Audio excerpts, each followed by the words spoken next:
Siempre la presentación de un libro de Fernando Tuesta genera interés. Anoche presentó un libro más, digamos, de su vasta colección. El libro es La Reforma Política, Ideas y Debates para un Mejor Gobierno. Y la presentación de este libro es una fantástica excusa para conversar con él aquí en Nativa y poder abordar temas de coyuntura política que él conoce y maneja de forma extraordinaria. Fernando, ¿cómo te va? Bienvenido. Gracias por la invitación, Carlos. Te propongo dejar el libro para un instante porque quiero que nos metamos en temas de coyuntura que pueden ser importantes y que no quiero dejar pasar, y uno de ellos tiene que ver con el informe de la Comisión Interamericana. Así es. Cuando parece de manual, ¿no?, cómo los gobiernos, cuando son señalados por la Comisión, tienden una respuesta muy negativa a los mismos. ¿Qué percepción tienes tú, Fernando? Reaccionan mal.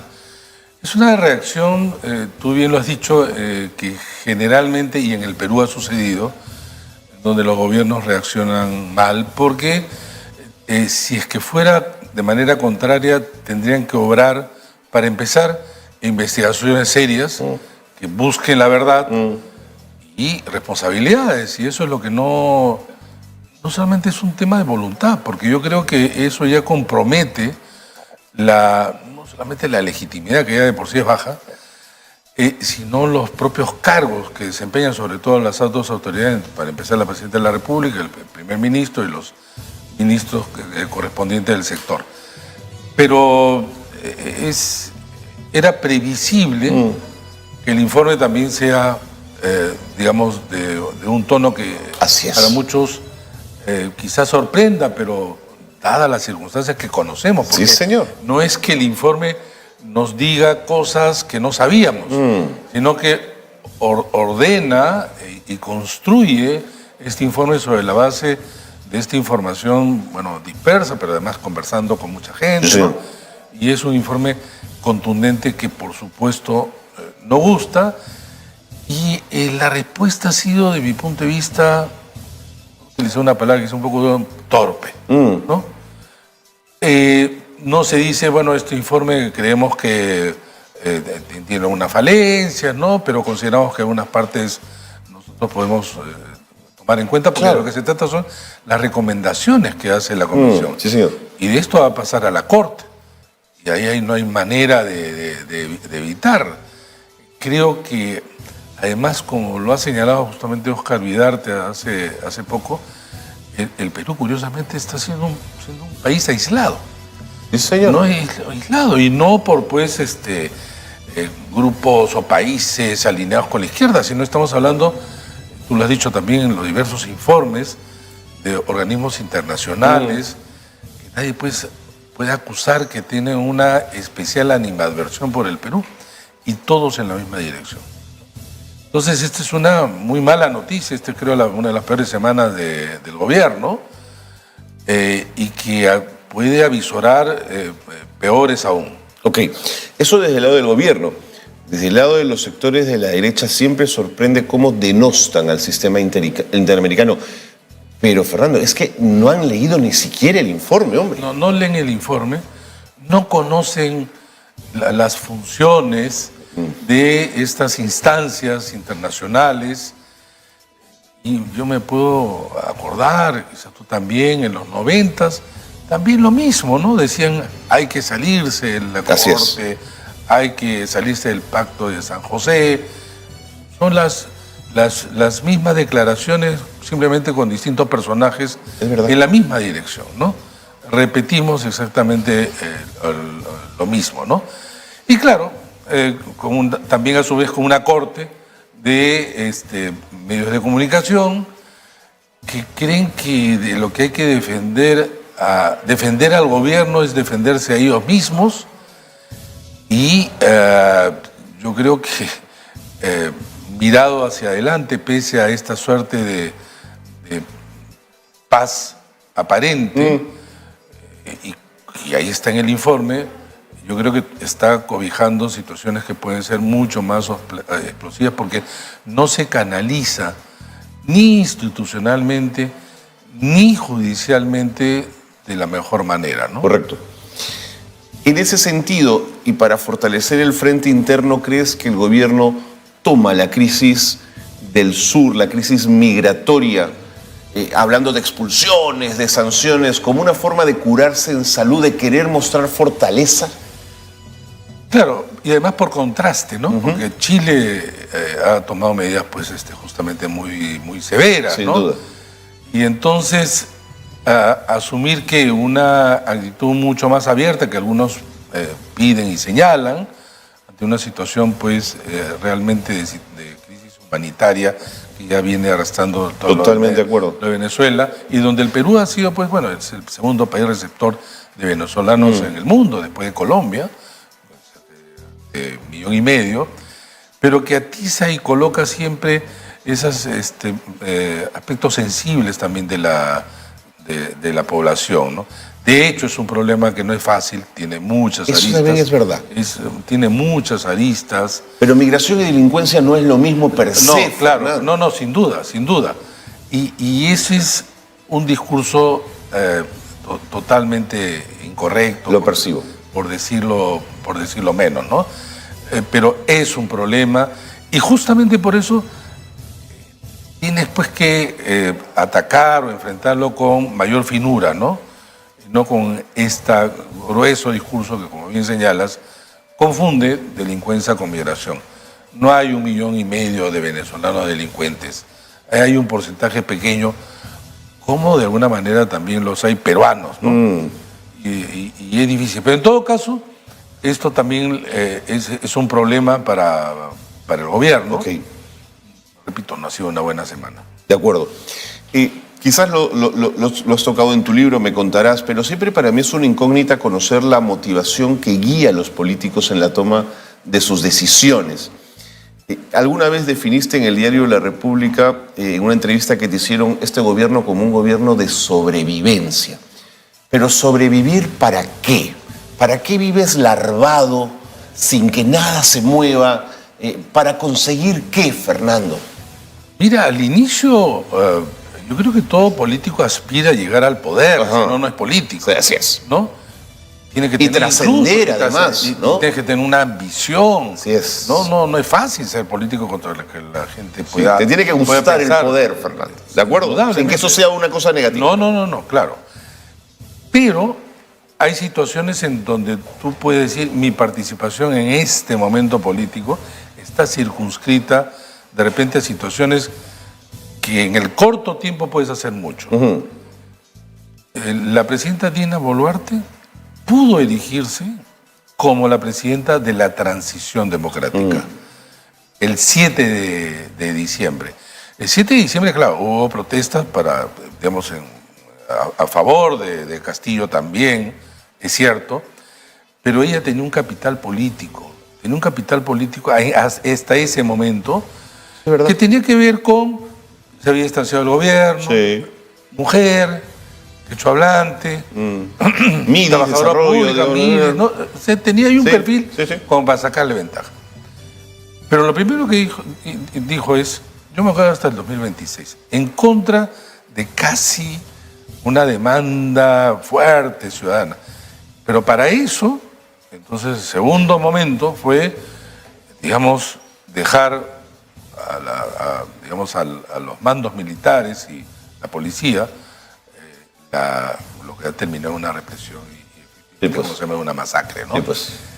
Dado esto, ya no hay vuelta atrás. Ese es el problema. Claro. Y el dar vuelta atrás, no permitir ya darse ellos vuelta atrás, porque ya están involucrados en situaciones que incluso son mucho peores de las que ahora están procesados y presos muchos expresidentes. Yo sí creo que hay un temor genuino en un sentido. Ok. De lo que puede pasar. De lo que puede pasar. Entonces, ¿qué puedo hacer? Tratar de gobernar, digamos, hasta el último, en una posibilidad, contando, digamos, con la posibilidad de legitimarse, con políticas. Yo lo veo, sin embargo, un camino muy, muy difícil, porque además no tiene apoyo propio. Sí, pues. El apoyo se lo debe a terceros, Sí, pues, se lo sí, debe a esa coalición ex opositora en el gobierno, que además a la primera de bastos la va a soltar también. Totalmente. Nadie la va a proteger. Entonces, no hay nadie que lo va a proteger. O sea, míralo a Castillo, que pese a que había protestas y todo, hoy es un presidente que la gente no está pidiendo que regrese, de ninguna manera. Unos lo apoyarán, pero ya es un apoyo, digamos, mucho más pasivo, nada relevante, y las investigaciones, y con él probablemente ya el proceso judicial va a seguir su curso. El caso de Dina Boluarte y el primer ministro, Alberto Tarola, no creo que vayan a ir un camino distinto. Yo creo que eso no solamente los llama, sino los exige ya hasta por sobrevivencia. De acuerdo.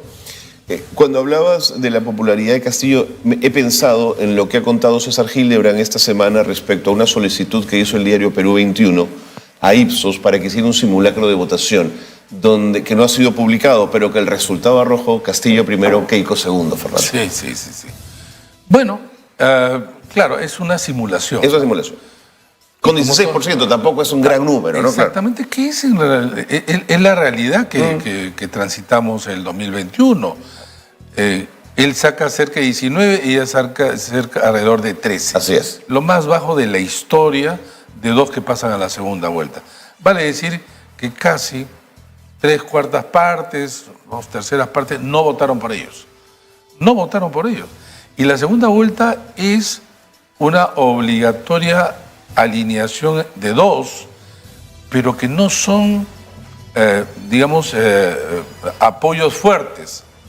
Son los primeros que se retiran una vez que ya las cosas pasan a constituir este presidente, este es el Congreso. Entonces no tienen de base apoyo. Claro, si te vuelves a poner los mismos candidatos, además las mismas reglas, claro, no te va a salir muy distinto. Claro, no te va a salir distinto, ¿no? Pero sí, claro, llama la atención porque uno dice, bueno, Castillo, por todo lo que sabemos, no debió estar o aparecer allí, ¿no? Pero es una simulación. Mira tú, cuando los presidentes han dejado un periodo, me refiero a lo de este siglo, se ha ido muy mal. Le ha ido mal a Toledo, que en 2011 quedó con un porcentaje pequeñísimo. Alan García. Sí, salen con muy poco. Ollanta Humala. Ellos han ido, no a la reelección inmediata porque están impedidos, pero pasado esto, muy pequeño. Los únicos que lo han hecho es pasado un periodo en donde media una suerte de crisis o gobiernos largos y populares. Belaúnde, que sale derrocado el 68, es presidente del 80. Sí. Media un gobierno militar y generaciones de peruanos. Sí, señor. Alan García, que termina en 90, es presidente del 2006. Pasan son arcos de tiempo largos, sí, claro. Claro, ¿no? Entonces están alejados incluso de la coyuntura política, sobre ellos recaen recuerdos, la comparación entre los actuales en sus momentos pasa a ser también un elemento de decisión y valoración. Y entonces, pero en este caso, regresando a la encuesta, claro, es una simulación que muchos quisieran además escenarios evitar ese tipo de escenarios. De acuerdo. Fernando, la reforma política, ideas y debates para un mejor gobierno. ¿Qué nos propones? Mira, este es un libro que nunca fue pensado así, porque en realidad recoge muchos de mis trabajos que se tradujeron en columnas de opinión en los principales diarios, El Comercio, La República, Perú 21, Caretas, Canal N, ¿no? El histórico Canal N, tenemos una pequeña columna al inicio de 3 minutos, ¿no? Y entonces yo he concentrado mi atención profesional en uno de los aspectos de la reforma política. La reforma. ¿No? Y entonces esto tiene una historia. Y muchos de los temas que se discuten ahora tienen una historia de los cuales yo ya discutía, proponía. Y entonces este es un recorrido de ideas, de propuestas que llega hasta la actualidad.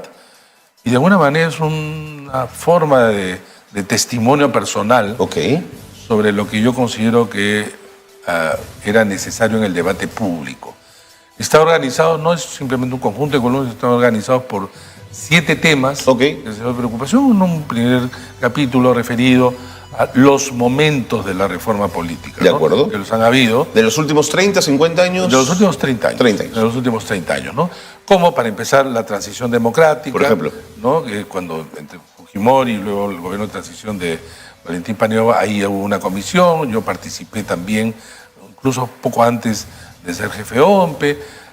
Ha habido otro momento en ese Parlamento primero que se intentó incluso modificar la Constitución. Había una comisión presidida por Henry Pease. Más tarde hubo una subcomisión también del Congreso donde yo asesoré, donde estaban de manera plural los Javier Díaz Canseco, Javier Velázquez Quisquén, Javier Bedoya de Vivanco, Luz Salgado, Vicente Ceballos, o sea, políticos mojados que hoy día son pues así, imaginarías comparativamente de mejor calidad, lo eran también en ese momento, ¿no? Pero cuyo informe tampoco logró ser aprobado. Luego desde los organismos electorales el Código Electoral. Sí. La reciente reforma política que intentaron, además. En la Comisión de Alto Nivel. Y previamente a eso, incluso en un Congreso de la mayoría de Fuerza Popular, entregó un informe encabezado por Patricia Donaire que luego su partido desconoce y hace que ella salga del partido, ¿no? Okay. Entonces todo eso, un poco recuento también con artículos. Está recogido en el libro. Está recogido en eso de los momentos. Otro capítulo tiene que ver básicamente con el tema del diseño del presidencialismo peruano. Okay. Otro referido al Parlamento y toda la discusión sobre la bicameralidad. Otro tema sobre la democracia, los partidos políticos. Por supuesto, que es un tema que has trabajado mucho además. ¿Sí? Otro sobre el sistema electoral. Otro que tiene que ver con el tema del dinero y las finanzas de los partidos. Y finalmente los mecanismos de democracia directa, la revocatoria, el referéndum, ¿no? Todo está compilado en este tema. De acuerdo. ¿Quién crees que debería leer la reforma política, Fernando?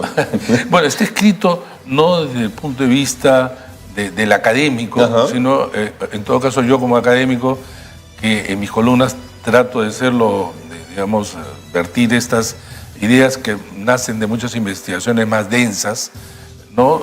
De manera más sencilla y por lo tanto es asequible para cualquier público. Perfecto. ¿No? Debate ha sido la editorial que te acompaña. Penguin Random House, cuya serie es Debate. Es Debate, de acuerdo. ¿Y lo podemos encontrar ya en cualquier librería? librería? Todas las librerías, sí, ayer fue la presentación en todas las principales librerías del país. Lo vi. Estuvo Fernando Vivas y Rosa María Palacios, te acompañaron ayer, ¿no? Así es. Pero mucha gente además vi en el... Sí, felizmente los fue hinchas. exitosa. De los 3. Muy bien, Fernando, muchísimas gracias. La reforma política, entonces, ideas y debates para un mejor gobierno, tu último trabajo. Gracias por haber estado. No, gracias a ti, Carlos. ¿Qué es tu libro número 20? No, 17. Gracias por haber estado aquí.